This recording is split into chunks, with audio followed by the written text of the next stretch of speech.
Hello student, आज मैं आपको कक्षा 6 का पार्ट 2 बचपन नामक पाठ के शब्दार्थ और प्रश्नोत्तर पढ़ाने जा रही हूँ। तो ध्यान से देखिएगा और समझने का प्रयास कीजिएगा। पाठ का नाम है बचपन। इसके हम शब्दार्थ देखेंगे, है ना। शब्द और अर्थ। शब्द माने जो कठिन शब्द हैं उनके अर्थ, ठीक है। तो पहला शब्द है आपका सयाना। सयाना का मतलब होता है होशियार, है ना, होशियार या बड़ा। तो सयाना बड़े के अर्थ में भी आता है और होशियार के अर्थ में भी आता है। दूसरा शब्द है हमारा शताब्दी। शताब्दी का मतलब होता है शत प्लस आब्दी। आब्दी माने होता है समय, है ना, साल। तो यहाँ पे क्या हो गया, शताब्दी। अब 100 सालों का, शत माने होता है 100 सालों का समय। काफ़ी, तो काफ़ी का मतलब हुआ बहुत अधिक। फ्रिल, यहाँ फ्रिल के बारे में बता रखा है, मैंने चैप्टर पढ़ाया है तब भी आपको समझाया है। फ्रिल मतलब होता है झालर।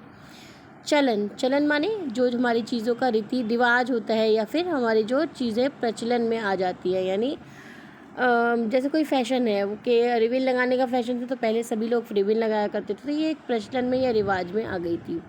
टकी थी, टकी थी का अर्थ है सिली थी। सख्त, सख्त का मतलब हुआ कठोर। मनाही, मना करना यानी अनुमति ना होना, जिसकी हमें कोई भी ये काम करने की अनुमति नहीं है, अर्थात मना ही है, मना कर देना है। लोग, बड़े लोग मना कर देते तो वो काम नहीं होता। आरामदेह, आरामदेह का अर्थ हुआ आराम देने वाले। छाले, छाले का मतलब हुआ फफोले, है ना। तो चैप्टर में भी दे रखा है कि जूते जब नए होते हैं तो वो छाले डाल देते हैं, यानी पैरों में फफोले कर देते हैं। फ़र्क, फ़र्क माने होता है अंतर। आगे और देखेंगे, आगे भी बहुत सारे हैं।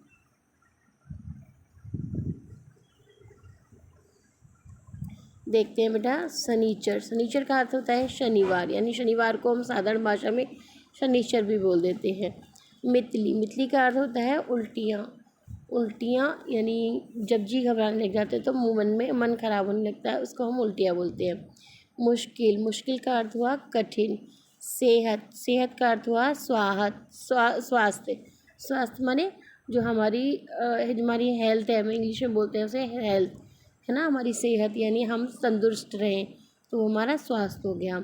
दिलचस्पियाँ, दिलचस्पियाँ मानी रुचियाँ, यानी हमारे किस काम करने में रुचि है, यानी हमारा मन लगता है। कैस्टर ऑयल, कैस्टर ऑयल का मतलब होता है गाड़ी चिकनाई वाला तेल। ये तेल हम लोग गाड़ियों में डालते हैं, स्कूटर या बाइक में डाला जाता है। ऑलिव ऑयल, ऑलिव ऑयल का अर्थ हुआ जैतून का तेल। ऑलिव ऑयल का मतलब हुआ जैतून का तेल। मन भावनी यानी मन को अच्छी लगने वाली, है ना, हवा चलती है ना, मन भावनी हवा चल रही है तो मन को अच्छी लगने वाली हवा। मुंह में पानी आना, लालच आना। निरा, निरा माने केवल या मात्र, यानी मैं ही निरा मूर्ख हूँ, कह रहे तुम तो निरे मूर्ख हो। निरे मूर्ख माने केवल तुम मात्र मूर्ख ही हो। बुरकना अर्थात छिड़कना। खास यानी विशेष, एक ही तरह का।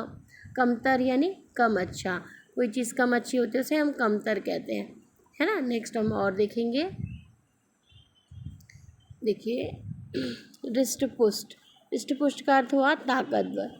सूर्यास्त, सूर्यास्त का अर्थ हुआ सूर्य का छिपना। रौनक, सुंदरता। कोलाहल माने होता है शोर। मॉडल, मॉडल माने नमूना, जैसे कि वहाँ पे ट्रेन का नमूना बना हुआ है ना। अटपटा, अटपटा ठीक ना लगना। तकलीफ, परेशानी। ऐनक, ऐनक का आप जानते हो, बचपन में आपने पढ़ा है, ए फॉर ऐनक, आई फॉर ऐनक, तो आई फॉर ऐनक हो गया ना। आई से ऐनक है ना, चश्मा। आश्वासन देना, भरोसा देना। सूझना, दिखाई देना। खींचना, चिढ़ना। शेर, शेर माने एक तो शेर जंगल का राजा शेर होता है, दूसरा शेर का अर्थ होता है कविता की कुछ पंक्तियाँ। सहजता, आसानी से, है ना, ईजली। आगे और देखेंगे बेटा। देखिए, सुभीते, सुभीते का अर्थ होता है सुविधाजनक, यानी जैसे हम कोई काम करते हैं वो सुभीते हो गया, यानी हमारी सुविधा के अनुसार हो गया। अब हम प्रश्नोत्तर देखेंगे।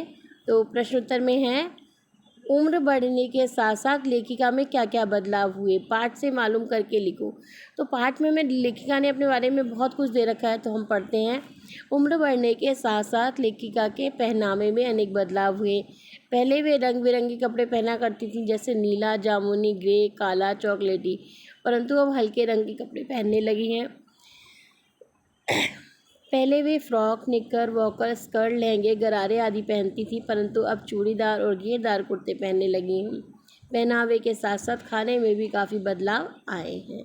तो ये हमने इनका पहला क्वेश्चन पढ़ा कि उम्र के साथ साथ, उम्र बढ़ने के साथ साथ लेखिका में क्या परिवर्तन हुए हैं।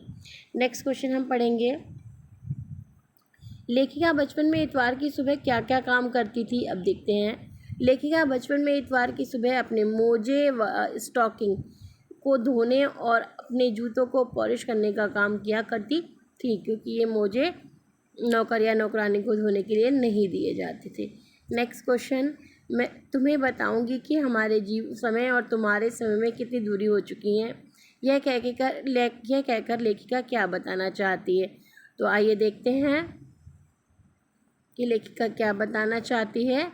तो लेखिका ये कह रही है कि यह कहकर लेखिका उनके और आज के समय में अंतर स्पष्ट करती है।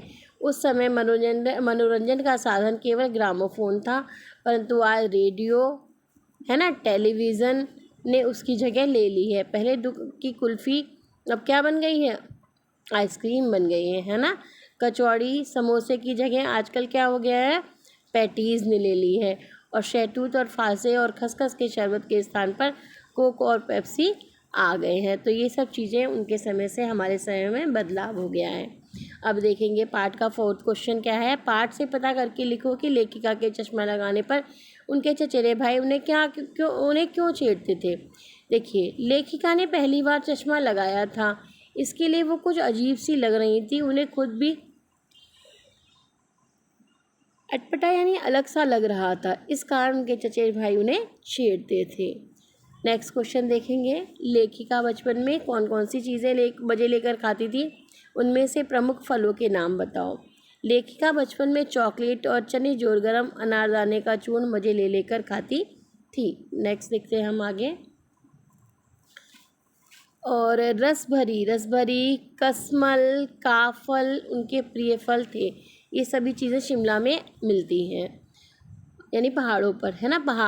भाषा की बात में पता करेंगे। अभी व्याकरण के बारे में भी कुछ क्वेश्चंस पूछते हैं, तो उसके बारे में हम पढ़ते हैं। क्रियाओं से भी भाववाचक संज्ञाएं बनती हैं, है ना। जैसे मारना से मार, काटना से काट, हारना से हार, सीखना से सीख, पलटना से पलट और हड़पना से हड़प आदि भाववाचक संज्ञाएं बनी हैं। तुम भी इस संस्मरण से कुछ क्रियाओं को छांट कर लिखो और उनसे भाववाचक संज्ञा बनाओ। तो हम छांट करके हमने बहुत सारी लिख रखी हैं। तो अब देखिए, एक तरफ हम क्रिया डालेंगे, दूसरी तरफ भाववाचक संज्ञा। अब देखिए, चमकना से चमक, भागना से भाग, बदलना से बदल, खरीदना से खरीद और ओढ़ना से ओढ़। ये हमने 5 यहाँ पर क्रियाएं दे रखी हैं, उससे भाववाचक संज्ञा बनाई गई हैं। ठीक है, नेक्स्ट क्वेश्चन देखते हैं क्या कह रहा है। नेक्स्ट क्वेश्चन देखिए, संस्मरण में आए अंग्रेजी के शब्दों को छांट कर लिखो और उनके हिंदी अर्थ जानो। तो अंग्रेजी के शब्द पढ़ते हैं। एक साइड अंग्रेजी के शब्द दिखेंगे, दूसरी तरफ उसका हिंदी अर्थ। तो देखिए, पहला कह रहे हैं फ्रॉक। फ्रॉक क्या होता है, लड़कियों के पहनने का घेरदार झबला।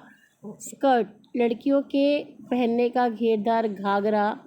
अब ये देखिए, चॉकलेटी का अर्थ होता है भूरा। लेमन कलर, तो लेमन कलर ये कैसा होता है, नींबू जैसा होता है। ट्यूनिक होता है ढीला पोशाक, ढीला ढीला जो कपड़े होते हैं वो पोशाक, ढीला, है ना, पोशाक माने कपड़े। पॉलिश, जूते को चमकाने के लिए, यानी पॉलिश की जाती है ना, उसमें जूते पे कलर लगाया जाता है, उसको फिर कलर को रगड़ा जाता है तो पॉलिश हो जाती है। ऑलिव ऑयल, जैतून का तेल हो गया। कैस्टर ऑयल, रेड़ का तेल हो गया। ग्रामोफोन, गाना सुनने के का यंत्र हो गया। टेलीविज़न, दूरदर्शन। आइसक्रीम क्या हो गया, कुल्फ़ी जैसी होती है। पैटीज़ किसकी तरह होती है, कचौड़ी जैसे होती है, उसमें भी आलू भरे होते हैं। ब्राउन ब्रेड यानी भूरे रंग का पाव, है ना। चेस्टनट्स क्या होता है, अखरोट का फल होता है। कन्फेक्शनरी काउंटर यानी मिठाई की दुकान, लेकिन यहाँ मिठाई की दुकान में कन्फेक्शनरी में ज़्यादातर पेस्ट्री और केक आदि ज़्यादातर होते हैं। केक, पेस्ट्री, बेकरी यानी बेकरी की चीज़ें जिसमें मिलती हैं वो कन्फेक्शनरी शॉप होती है। स्पीड, स्पीड का अर्थ होता है गति। आइए आगे देखते हैं। हाँ जी, नेक्स्ट क्वेश्चन कह रहा है कि अब तुम नीचे लिखे वाक्यों को पढ़ो और उनके विशेषण के भेदों को लिखो। मुझे 2 दर्जन केले चाहिए। अब देखिए यहाँ पे विशेषण आप पढ़ भी चुके हैं, 5th में आपने पढ़ा होगा विशेषण के बारे में, लेकिन नहीं, मैं अब पढ़ाती हूँ। मुझे 2 दर्जन केले चाहिए। तो 2 दर्जन यहाँ पर क्या विशेषण है इसका, और कैसा विशेषण है? निश्चित असंख्यावाचक, यानी संख्या तो बताई गई है 2 दर्जन केले। कितने केले चाहिए? 2 दर्जन, और संख्या भी है ना ये, तो 2 दर्जन केले यानी निश्चित संख्यावाचक विशेषण इसमें प्रयोग किया गया है। अगला क्वेश्चन देखेंगे। 2 किलो अनाज दे दो। 2 किलो निश्चित परिमाणवाचक, यहाँ पर हम गिनती नहीं कर सकते, हम इसको तोल सकते हैं, तो यहाँ पर परिमाण शब्द का प्रयोग करेंगे। 2 किलो यानी निश्चित परिमाणवाचक विशेषण। अब ये देखिए क्या कह रहे हैं, कुछ बच्चे आ रहे हैं, तो कुछ यानी गिनती नहीं है इनकी, कितने हैं? 1 हैं, 2 हैं, 4 हैं, 5 है, तो कुछ है। और कुछ शब्द क्या है? अनिश्चित संख्यावाचक, यानी हम बच्चों को गिन तो सकते हैं लेकिन ये गिने हुए नहीं है, इसलिए अनिश्चित है और संख्यावाचक विशेषण है। तुम्हारा सारा प्रयत्न बेकार रहा। तुम्हारा अर्थात सार्वनामिक विशेषण है। जो सर्वनाम की विशेषताएं बताते हैं वो सार्वनामिक विशेषण हो गए, तो ये तुम्हारा सार्वनामिक विशेषण है।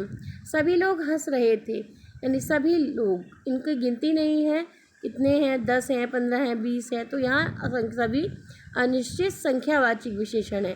संख्यावाचक जिनको हम गिन सकते हैं लेकिन वो गिने हुए नहीं हैं।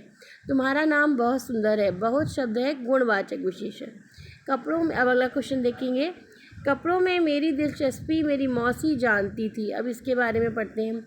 इस वाक्य में रेखांकित शब्द दिलचस्पियाँ और मौसी संज्ञाओं की विशेषता बता रहे हैं, तो इसलिए नेक्स्ट देखते हैं।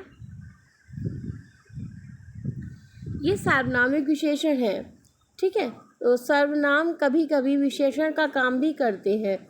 तो पाठ में ऐसे 5 उदाहरण छाट कर लिखिए। चलिए 5 उदाहरण ढूंढते हैं। मैं तुमसे कुछ इतनी बड़ी हूँ कि तुम्हारी दादी भी हो सकती हूँ, नानी भी।